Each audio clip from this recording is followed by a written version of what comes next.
ভালো মানুষের সবচেয়ে বড় দুর্বলতা হলো সে অন্যকে নিজের মতো ভাবতে গিয়ে অন্যের মুখোশ চিনতে দেরি করে ফেলে। আর এই দেরি করাতেই সে নানা সমস্যার ভিতর পড়ে।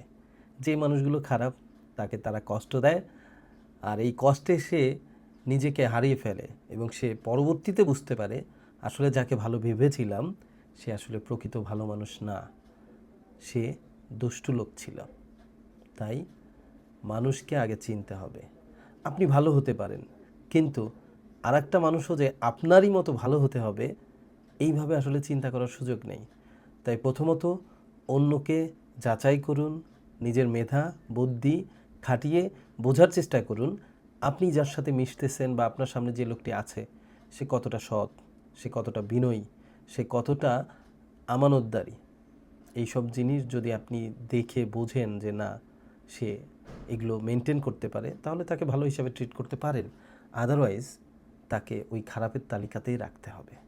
মিশতে হতে পারে, কিন্তু মিশলেও আপনি তাকে আপনার মতো ভাববেন না। আপনি যা তার বিপরীতটা ভেবেই তার সাথে মিশতে হবে। কথাটা মিলাই নিয়েন।